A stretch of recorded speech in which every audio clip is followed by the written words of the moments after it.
नमस्कार मेरे प्यारे साथियों, आप हॉरर यूनिवर्स पर सुन रहे हैं सबसे रोंगटे खड़ीदीदे कर देने वाली घटनाएं। मैं कोई मनगढ़ंत किस्से नहीं सुनाता, बल्कि उन वास्तविक अनुभवों को आपके सामने लाता हूं जो लोगों की आत्मा तक को झकझोर देते हैं। आज की कहानी लगभग 15 साल पुरानी है, जो मेरे एक बचपन के मित्र विक्रम ने मुझे बताई थी। जब मैंने उसे अपने इस चैनल हॉरर यूनिवर्स के बारे में बताया तो उसने अपनी यह भयानक कथा साझा करने का आग्रह किया। दोस्तों, कहानी शुरू करने से पहले हॉरर यूनिवर्स की ओर से एक छोटी सी प्रार्थना। आप हमारी कहानियों को देख तो रहे हैं, पर अपनी प्रतिक्रिया नहीं दे रहे। कृपया टिप्पणी करके बताएं कि आपको यह अनुभव कैसा लग रहा है। मुझे ज्यादा सजावटी भाषा नहीं आती, पर इतना विश्वास दिलाता हूं कि यह कहानियां सच्ची घटनाओं पर आधारित हैं। मैं कल्पनाओं को बढ़ा चढ़ाकर नहीं बताता, बल्कि जो लोगों ने महसूस किया और बड़े बुजुर्गों से सुना है, वही आपके साथ बांट रहा हूं। इसलिए कृपया वीडियो के नीचे टिप्पणी अवश्य करें और हॉरर यूनिवर्स को ज्यादा से ज्यादा लोगों तक पहुंचाने का प्रयास करें, ताकि सबको असली कहानियां मिल सकें। तो विक्रम ने जो कहानी मुझे सुनाई है वह कुछ इस प्रकार है। नमस्कार दोस्तों, जैसा कि बताया गया, यह कहानी आज से लगभग 15 साल पहले की है। उस समय मैं अपनी यूनिवर्सिटी की पढ़ाई उत्तराखंड के एक शहर में कर रहा था, जहां मेरा एक छोटा सा दोस्त मंडल बन गया था। गर्मियों की छुट्टियों में मेरे दोस्त अर्जुन ने मुझे अपने पैतृक गांव हिमगिरी में बुलाया। हिमगिरी हिमालय की तलहटी में छिपा एक रहस्यमयी स्थान था। गांव पहुंचने के लिए हमने एक पुरानी जीप पकड़ी जो घुमावदार पहाड़ी रास्तों से होकर गुजर रही थी। अर्जुन रास्ते भर अपने गांव के अजीबोगरीब किस्से सुनाता रहा, और इन बातों में कब शाम ढल गई पता ही नहीं चला। चारों ओर घना कोहरा छाने लगा और जीप गहरे देवदार के जंगलों से गुजर रही थी। पेड़ों की ऊंची शाखाएं सड़क को ढक रही थीं, जिससे रास्ता और भी भयावह लग रहा था। अर्जुन ने हंसते हुए कहा, जानते हो विक्रम, इस सुनसान रास्ते पर शाम के वक्त कोई नहीं आता। मैंने भी उसकी बात में हां भरते हुए कहा, हाँ भाई, इतनी भयानक ठंड और गहरा अंधेरा, ऐसे में कौन ही आना चाहेगा। पर उसने कहा, नहीं, ऐसी बात नहीं है। दरअसल यह रास्ता दिन में भी ऐसे ही खामोश रहता है, क्योंकि यहाँ छाया का वास है। मैं उसकी बात का मतलब समझा नहीं और पूछा, यह छाया कौन है। पर हमारी बातचीत में अचानक ड्राइवर डर गया और कांपते हुए स्वर में अर्जुन से बोला, भाई साहब, उसका नाम मत लो। रात के समय उसकी शक्ति कई गुना बढ़ जाती है। पहले हमें सुरक्षित घर पहुंचने दो, फिर चाहे जो मर्जी बातें करना। ड्राइवर की ऐसी बातों से मेरा भी गला सूख गया और मुझे भी हल्की हल्की घबराहट होने लगी। इसी बातचीत के दौरान मैं खिड़की से बाहर कोहरे में झांक रहा था। तभी मुझे कुछ दूरी पर एक धुंधली सी आकृति दिखाई दी। एक औरत की छाया जो किसी का इंतजार कर रही थी और अपने हाथों से हमें अपनी ओर बुला रही थी।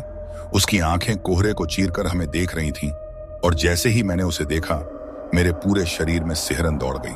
मैंने अर्जुन से कहा, भाई अर्जुन, उस तरफ देख, वह कौन सी औरत खड़ी है। पर जब तक उसने देखा, वह छाया मेरी आंखों के सामने से गायब हो चुकी थी। उसके बाद लगातार वही आकृति मेरे दिमाग में घूमती रही। लगभग 2 घंटे की यात्रा के बाद हम सुरक्षित अर्जुन के घर पहुंचे, पर मैं उस औरत की छवि अपने मन से नहीं निकाल पा रहा था। मेरी हालत देख अर्जुन ने कहा, विक्रम, यह सिर्फ तेरे मन का वहम है। जंगल में ऐसी कोई चीज नहीं थी। उसने मुझे समझाया कि मेरी कहानियों का मुझ पर असर हुआ है। मुझे भी लगा मेरे इस गांव आने का एक और बड़ा कारण था। अर्जुन के छोटे भाई रोहन की शादी होने वाली थी। छुट्टियों में कहीं घूमने का मन था, और अर्जुन ने भी कहा था कि भाई शादी में भी घूम लेना और जश्न भी मना लेना। इसी वजह से मैं इस गांव आया था। पर इस शादी में मैंने एक बात गौर की। अर्जुन के सभी रिश्तेदार आए हुए थे, पर उसके सगे मामा मामी इस शादी में शामिल नहीं हुए थे।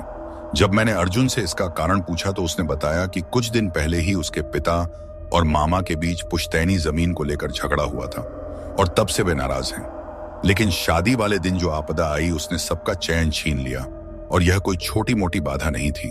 एक ऐसी विपत्ति जिसने पूरी शादी को तहस नहस कर दिया। शादी के दिन अर्जुन का छोटा भाई रोहन, जिसकी शादी थी, उसकी अचानक तबीयत बिगड़ी, और देखते ही देखते शाम तक उसकी मृत्यु हो गई।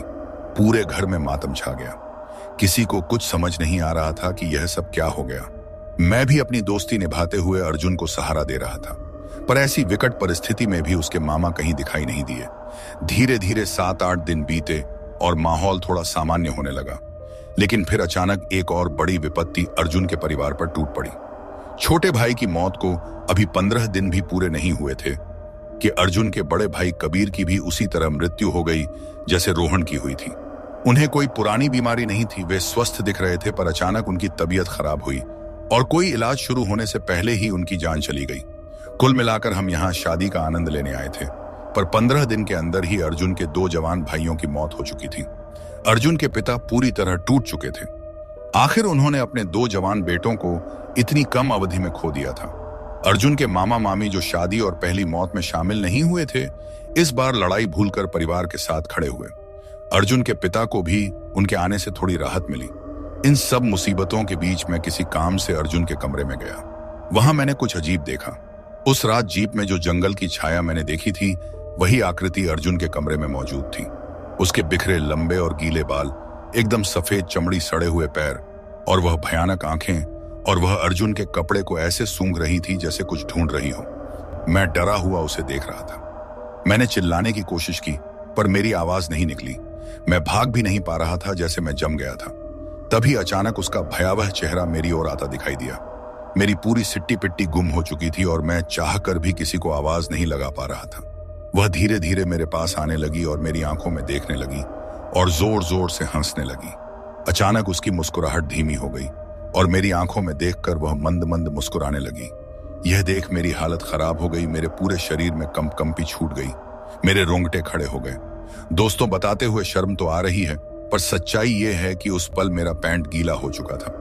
तभी अचानक वह मेरी आंखों के सामने से गायब बर्फ की तरह खड़ा रहा। जब थोड़ा होश आया तो मैं तुरंत भागकर नीचे गया और घर वालों को यह पूरी बात बताई, पर पता नहीं क्यों किसी को मेरी बात पर यकीन नहीं हो रहा था। पर जब मैंने उन्हें विस्तार से बताया कि मैंने जंगल में भी ऐसी ही छाया देखी थी और वही अब यहाँ थी, उसके बाद जब उन्होंने मेरा गीला पैंट देखा तो उन्हें मेरी बात पर पूरा यकीन हो गया।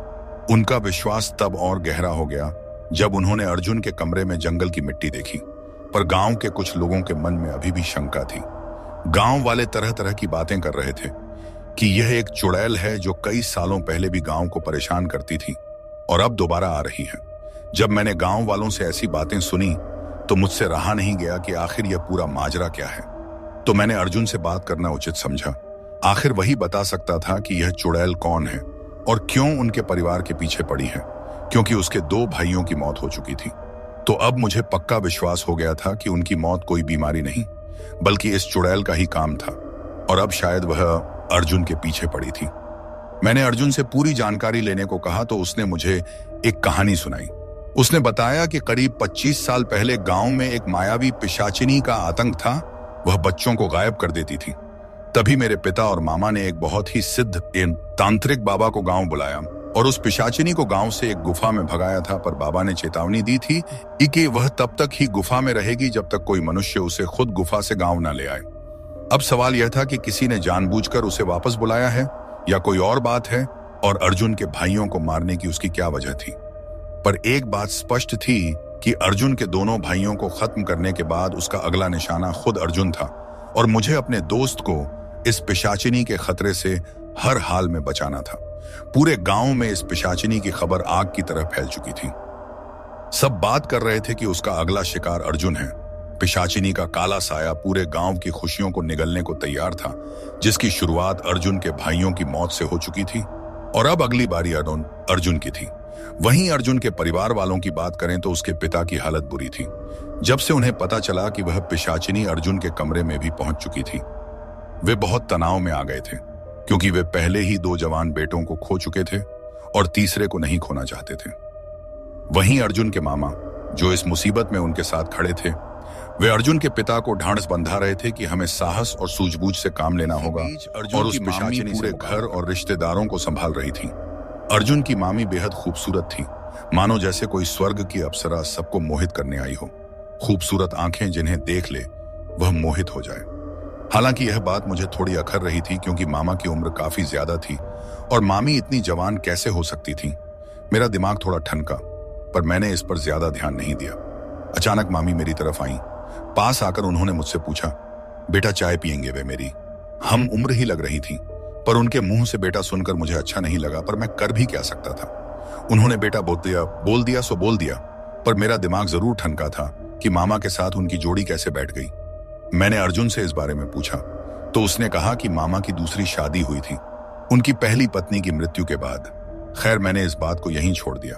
क्योंकि मुझे अर्जुन को उस पिशाचिनी के खौफ से बचाना था। मैंने अर्जुन को सलाह दी कि तुम कैसे भी इस घर से बाहर मत निकलना और मैं खुद जाता हूं उस पिशाचिनी का रहस्य जानने कि आखिर वह तुमसे चाहती क्या है और क्यों तुम्हारे परिवार के पीछे पड़ी है।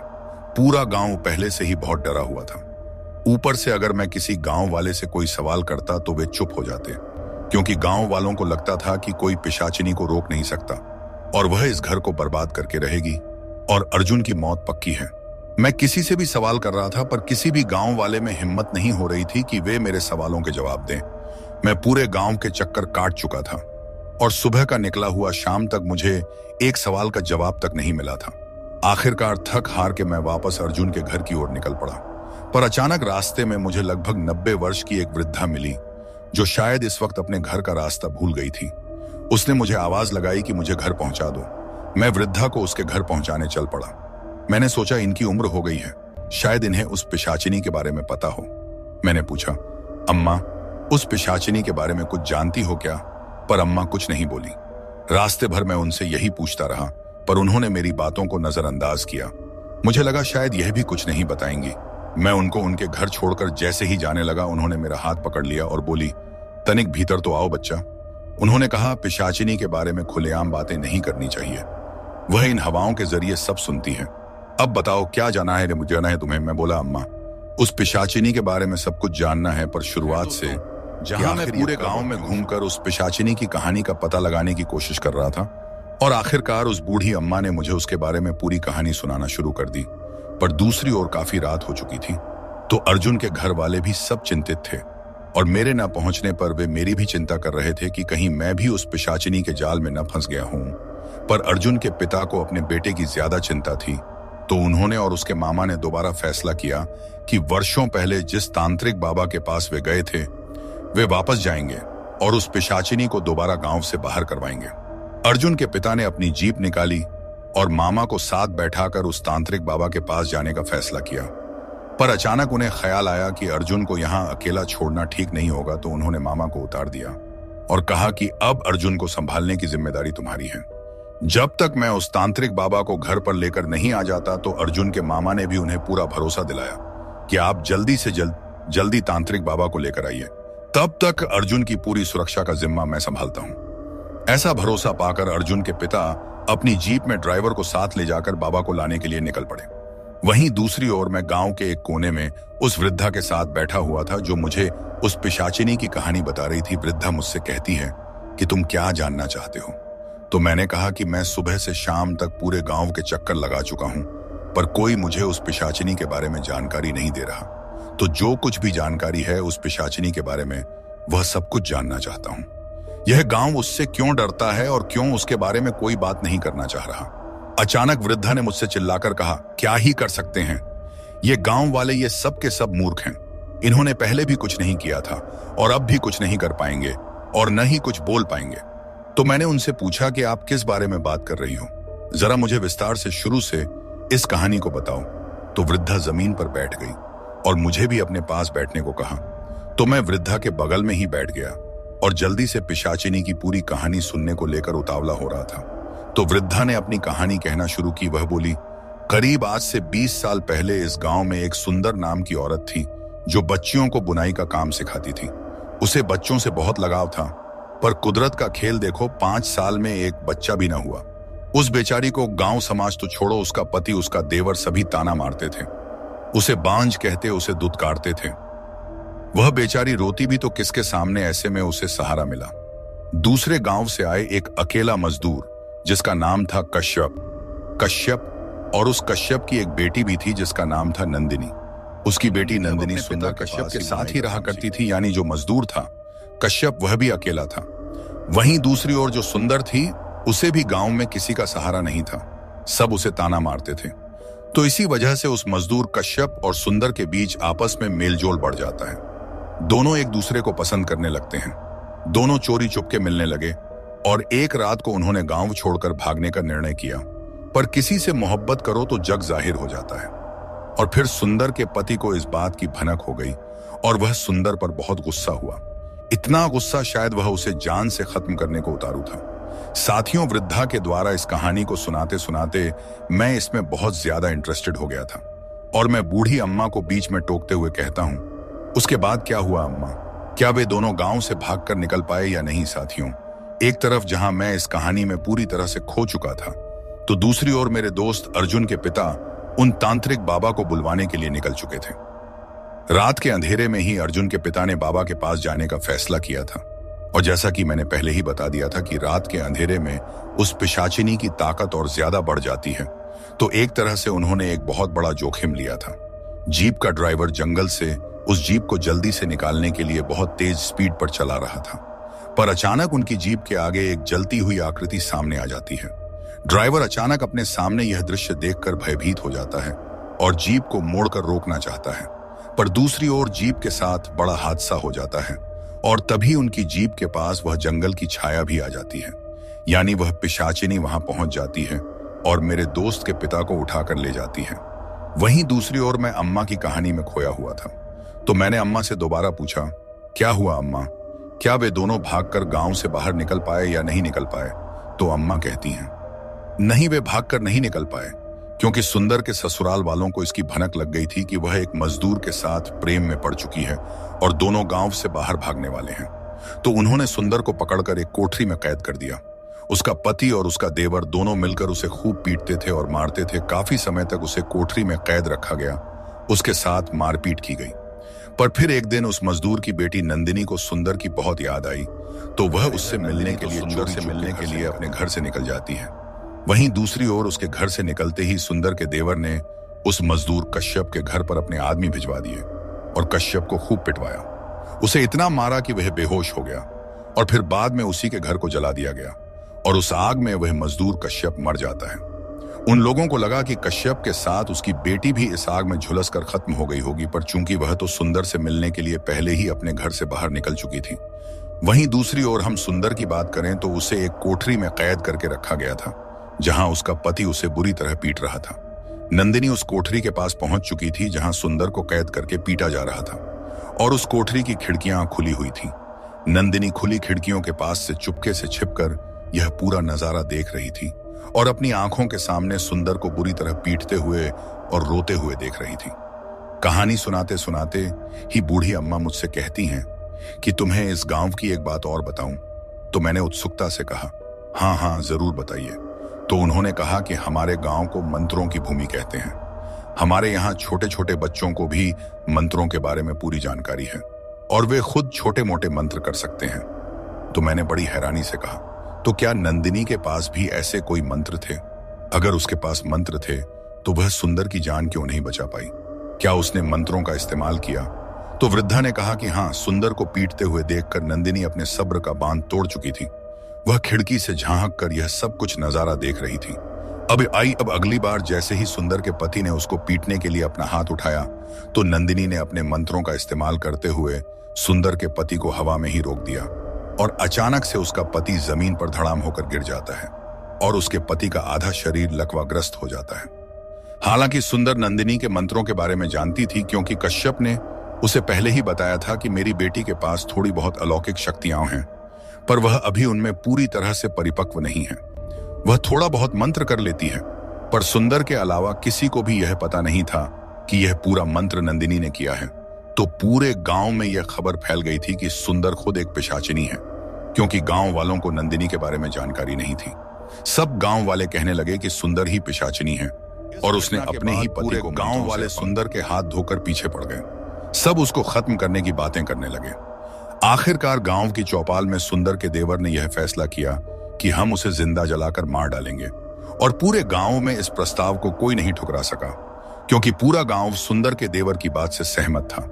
आखिरकार 5 दिन बाद का समय तय किया गया कि उसी दिन उसे जलाकर खत्म कर दिया जाएगा, और 5 दिन बाद वह दिन भी आ गया जब सुंदर को जिंदा जलाने के लिए लोग हाथों में मशालें लिए जा रहे थे। इधर नंदिनी इस पूरी घटना को गांव के एक कोने में सभी लोगों के पीछे खड़ी होकर चुपके से देख रही थी।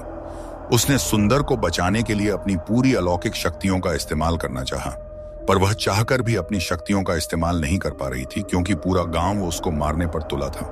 तो उसकी शक्तियां पूरे गांव पर काम नहीं कर पा रही थी। आखिरकार सुंदर के देवर ने उसे पूरे गांव के सामने जला दिया। सुंदर आग की जलन से चीखती रही, चिल्लाती रही, पर किसी का भी दिल नहीं पसीजा। कुछ देर बाद उसकी चीखें सिसकियों में बदल गईं और कुछ देर बाद वह खामोश हो गई। दूर से खड़ी नंदिनी यह सब देख स्तब्ध खड़ी थी। उसकी आंखों में आंसू नहीं थे, पर एक बदले की भावना थी। अब चूंकि गांव वाले और सुंदर के परिवार वाले नंदिनी के बारे में कुछ नहीं जानते थे, क्योंकि उन्हें तो यह लगता था कि नंदिनी अपने पिता के साथ उसी घर में खत्म हो गई थी। साथियों, पूरी कहानी सुनाने के बाद वह वृद्धा अचानक चुप हो जाती है और वहां एक खामोशी छा जाती है। फिर कुछ खामोशी के बाद वह बोलती है, जानते हो असली पिशाचिनी कौन है? मैंने आंखें फाड़कर पूछा। बताइए बताइए अम्मा, कौन है? तो अम्मा कहती हैं, वह नंदिनी ही असली पिशाचिनी है जो तुम्हारे दोस्त के पीछे पड़ी हुई है और उसको खत्म करने पर तुली हुई है। तो मैंने वृद्धा से पूछा कि आपको इतना कैसे मालूम, और वह मेरे दोस्त के परिवार वालों से क्यों बदला ले रही हैं? इसके बाद आगे वृद्धा ने जो मुझसे कहा उसे सुनकर मेरे रोंगटे खड़े हो गए, मेरी जुबान सूख गई। उसके आगे जो शब्द थे उन शब्दों को सुनकर मैं सुन्न हो गया था। वृद्धा ने कहा कि सुंदर को जिंदा जलाने वाला उसका देवर कोई और नहीं बल्कि तुम्हारे दोस्त अर्जुन के पिताजी ही हैं, और उसका जो पति है वह अर्जुन का मामा ही है। साथियों, मेरे पैरों तले जमीन खिसक गई। कैसे यकीन करूं मैं आपका? अब आगे यकीन दिलाने के लिए उसने जो मुझसे कहा उसे सुनकर मेरा पूरा लिबास पसीने में भीग चुका था। मेरी पूरी ताकत खत्म हो चुकी थी और वहां से न मेरी जुबान से कुछ आवाज निकल पा रही थी और न ही मुझ में उठने की हिम्मत हो रही थी। तो उस वृद्धा ने मुझसे कहा कि मैं ही वह सुंदर हूं। यह सुनकर मेरा सर पूरी तरह चकराने लगा। एक औरत जो मुश्किल से मुझसे 2 फुट पर बैठी है, वह खुद को मरा हुआ बता रही है। मेरे शरीर में एक कंपकंपी सी छूट गई। उस वृद्धा यानी सुंदर ने मुझसे कहा कि नंदिनी के रास्ते में आने की गलती मत करना, नहीं तो तुम भी पछताओगे। इतना कहते ही वह हवा की तरह मेरे शरीर से होकर निकल गई। अब मुझे इतना पता चल चुका था कि नंदिनी इसी गांव के अंदर मौजूद है और इसी गांव के लोगों के साथ घुल मिल चुकी है, पर नंदिनी ही असली पिशाचिनी है। यह बात कोई नहीं जानता, क्योंकि सबको यह लगता था कि नंदिनी तो उसी समय ही अपने पिता के साथ उसी आग में झुलस कर खत्म हो गई थी। थोड़ी देर बाद मैं पीछे मुड़ा उसे देखने के लिए, पर तब तक वह जा चुकी थी, और जो घर कुछ देर पहले आबाद था वह जला हुआ एक उजड़ा घर था। यह कश्यप का घर था। उसके घर में बहुत तलाशी के बाद मुझे बड़ी मुश्किल से कश्यप, उसकी पत्नी और उसकी बेटी नंदिनी की एक तस्वीर मिली जो उसने अपने बक्से में रखी थी। वह तस्वीर देखकर मुझे सब साफ हो गया। उस फोटो में नंदिनी की तस्वीर देखकर मैं हैरान रह गया कि आखिर ऐसा कैसे हो सकता है, और मैं समझ गया कि मेरा दोस्त एक बड़े संकट में है और उसकी मदद के लिए मैं उसके घर की तरफ निकल गया। मैं बहुत ही तेज कदमों से दौड़ा दौड़ा अर्जुन के घर की तरफ भागा जा रहा था, क्योंकि अब मेरे सामने पूरी तस्वीर स्पष्ट हो चुकी थी कि अर्जुन की जान को खतरा है और वह पिशाचिनी यानी नंदिनी किसी भी हालत में अर्जुन को जिंदा नहीं छोड़ने वाली है। उस वृद्धा यानी सुंदर की कही हुई एक एक बात मुझे रह रहकर याद आ रही थी कि वह किसी को नहीं छोड़ेगी। जैसे ही मैं अर्जुन के घर पहुंचा तो सबसे पहले मैं उसको सलामत देखने के लिए उसके कमरे में भागा दौड़ा पहुंचा। कमरे में मैंने देखा तो वह सो रहा था। मैंने अर्जुन को जगाकर पूछा कि घर के बाकी लोग कहाँ गए हैं, तो उसने बताया कि पिताजी ड्राइवर के साथ उस तांत्रिक बाबा को बुलाने गए थे और मेरी देखरेख के लिए मामा और मामी को बोलकर गए हैं। हम मामा के कमरे में गए तो वहां सिर्फ मामा ही थे। हमने उनको साथ लिया और बाबा के पास जाने के लिए निकल गए, पर रास्ते में हमें अर्जुन के पिता की वह जीप मिली। उसमें ड्राइवर बेहोश पड़ा हुआ था, पर अर्जुन के पिताजी कहीं नजर नहीं आए। मैं समझ गया कि पिशाच ड्राइवर को अपने साथ ले जाइए और उसे अस्पताल में भर्ती कराकर उन बाबा को यहाँ लेते आइएगा। हम उस पिशाचिनी को आज ही खत्म करवा देंगे।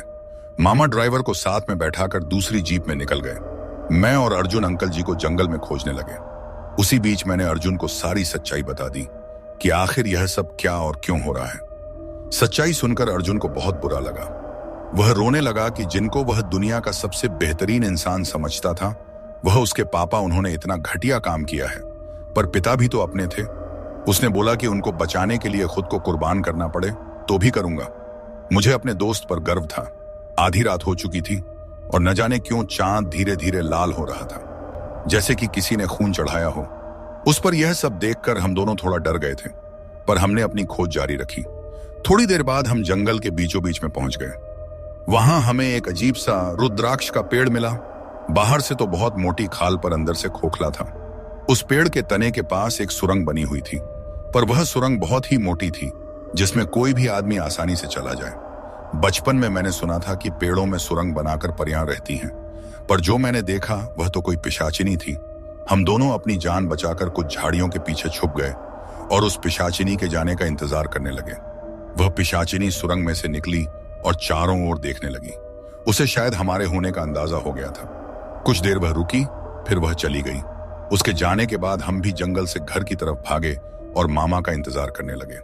लगभग आधे घंटे बाद मामा उन तांत्रिक बाबा को लेकर आए। बाबा बहुत ही तेजस्वी लग रहे थे। उनके माथे पर चिंता की कोई लकीर नहीं थी। उन्होंने कहा कि आज की रात महाशिवरात्रि है और यह योग कई सदियों में एक बार आता है। उस पिशाचिनी के लिए आज की रात के कुछ घंटे बहुत ताकतवर हैं। जब तक महाशिवरात्रि का यह योग है तब तक अर्जुन की जान को खतरा है। पर बुरी बात यह है कि योग खत्म होने में अभी भी 3 घंटे बाकी हैं और उसी के बाद हम पूजा शुरू करेंगे और उस पिशाचिनी को खत्म करेंगे। मैं बीच में टोकते हुए बोला कि बाबा, हमारे लिए एक अच्छी बात यह है कि हम जानते हैं वह पिशाचिनी कौन है और जंगल में कहां रहती है। इतना कहते ही सभी लोग बड़ी हैरानी से मेरी ओर देखने लगे कि आखिर मुझे कैसे पता कि वह इसी गांव की है। यह सुनकर अर्जुन के मामा ने गुस्से भरी आवाज में मेरी ओर देखकर कहा, तो बताओ कौन है वह? अभी उसे बीच गांव में जिंदा जला देंगे। अब मुझे बोलने का मौका मिल गया था तो मैंने हाथों हाथ उनको जवाब देते हुए कहा, क्या वैसे ही जिंदा जलाओगे जैसे अपनी पहली पत्नी को आपने जलाया था? इस बात पर वह शर्म के साथ चुप हो गए। मैंने बताया कि उसका असली नाम नंदिनी है और दूसरा नाम लाडो है। अब लाडो का नाम सुनते ही सब अचानक से चौंक पड़े, क्योंकि लाडो मामा जी की दूसरी पत्नी यानी अर्जुन की मामी का नाम था। किसी को मेरी बात पर विश्वास ही नहीं हो रहा था कि अर्जुन की मामी ही असली नंदिनी है और वही घर वालों को खत्म कर रही है। तो मामा ने मेरा गिरेबान पकड़ा और घर से बाहर निकाला और बोला कि क्या सबूत है मेरे पास। मैंने बोला कि आपका अपंग होना आप जानते हैं कि किसी पिशाचिनी ने किया था और कोई भी किसी पिशाचिनी के मंत्रों को तोड़ नहीं सकता सिवाय कोई बाबा या पिशाचिनी के। आपको आपकी दूसरी पत्नी नंदिनी यानी लाडो ने ठीक किया, क्योंकि मंत्र उन्हीं के थे। नंदिनी कश्यप की बेटी है और उनके बचपन की फोटो मैंने कश्यप के घर में देखी है। लाडो जी का चेहरा नंदिनी से बहुत मेल खाता है। हम बात कर ही रहे थे कि अचानक कमरे से अर्जुन की मामी यानी लाडो या कहें कि नंदिनी बाहर निकली। उनके निकलते ही सब कोई उन्हें डर कर देखने लगा। उन्होंने पूछा, क्या हुआ, तुम सबको क्या पता चल गया? तुम्हें तो मामा ने उनसे पूछा कि क्या मैं सही बोल रहा हूं, क्या तुम्ही ने अर्जुन के दोनों भाइयों को मारा है और मेरे बड़े भैया कहाँ हैं? मैं तुम्हें जिंदा जला दूंगा पिशाचिनी। इतना कहते ही वह नंदिनी की ओर उसे मारने के लिए बढ़े कि इतने में नंदिनी ने उनको पकड़ा और उठाकर घर से बाहर फेंक दिया। और अचानक से यह सब देखकर हम वहां पर सभी भयभीत हो उठे तो बाबा ने मुझे इशारा किया कि मैं अर्जुन को घर के अंदर बने पूजा कक्ष में ले जाऊं। इधर बाबा ने एक पोटली में से पवित्र राख निकाली और नंदिनी पर फेंक दिया। नंदिनी उसकी जलन से तिलमिला उठी और मेरे पर झपटा मारा। मैंने उसकी आंखों में बदले की आग देखी, तड़प देखी। उसकी आंखें मुझसे मदद मांग रही हूं, जैसे पर कैसे मैं उसे अपने दोस्त को सौंप दूं। तभी बाबा ने दोबारा उस धुनी को नंदिनी पर फेंका और वह जंगल की रात वह अपनी आखिरी बलि अर्जुन की देकर अपने माँ बाप को दोबारा जिंदा करेगी। अब महाशिवरात्रि का योग खत्म होने में केवल आधा घंटा बचा था। तभी बाबा ने अपने चारों ओर हल्दी का घेरा बनाया और उस घेरे के अंदर अर्जुन और मेरे को रहने को बोला। उन्होंने बोला कि किसी भी हाल में उस घेरे के अंदर से निकलना नहीं है। इतना कहकर बाबा ध्यान में लीन होकर मंत्र पढ़ने लगे। इधर महाशिवरात्रि का योग खत्म होने वाला था और नंदिनी हर वह काम कर रही थी कि जिससे अर्जुन घेरे से बाहर आ जाए। पर हम दोनों बाबा के कथन अनुसार उसी घेरे में बैठे थे। तभी हमें अर्जुन के पिताजी की आवाज सुनाई दी। वह अर्जुन को मदद के लिए उसे आवाज लगा रहे थे। अर्जुन एकदम से उठा और उस आवाज के पीछे भागा, यानी वह घेरे के बाहर निकल चुका था। मैं भी उसे रोकने के लिए उसके पीछे भागा। तभी नंदिनी ने एक नुकीला भाला अर्जुन की मृत्यु के लिए उस पर चलाया, पर मामा ने बीच में कूदकर अर्जुन की जान बचा ली और कहा कि उन्हें और अपने पिताजी को माफ करना, यह मुसीबत उन्हीं के वजह से आई है। अर्जुन उन्हें एकटक देखता रहा। तभी मैं तुरंत अर्जुन का हाथ पकड़कर उसे घेरे के अंदर ले आया। अब एक तरफ महाशिवरात्रि का योग खत्म होने ही वाला था और उधर दूसरी तरफ नंदिनी की आस खत्म होने को थी। बाबा ने अब अपनी आंखें खोली और एक मंत्र पढ़कर उन्होंने हवन कुंड में वही भभूति फूंक दी और हम सभी जंगल के बीचों बीच उसी रुद्राक्ष के पेड़ के पास आ गए। बाबा ने बोला कि इस पेड़ की गहराई में ही इस मसले का हल है। महाशिवरात्रि का योग अब खत्म हुआ और नंदिनी एकदम से पागल हो गई और उसने अपनी शक्तियों से आंधी का झोंका उठा दिया। हम सभी एक दूसरे से अलग हो गए, पर हम सभी को एक दूसरे की आवाज आ रही थी और साथ ही साथ उस पिशाचिनी की जो जोर जोर से हंस रही थी, और उसने कहा कि अब हम सभी को वह खत्म कर देगी। इतना कहकर उसने बाबा को पकड़ लिया। मैं समझ गया था कि मेरी मृत्यु अब नजदीक है, पर मैंने फिर भी हार नहीं मानी। मैंने सोचा कि एक आखिरी कोशिश और करता हूं अपने दोस्त को बचाने की। इधर वह बाबा का गला दबा रही थी और मैंने हवन कुंड में से एक आग की लकड़ी उठाई और उस पेड़ को खोजने लगा। वहां पर भयंकर आंधी चल रही थी और मुझे वह पेड़ मिलना मुश्किल हो रहा था, पर किस्मत शायद मेरे साथ थी कि मुझे वह पेड़ मिल गया।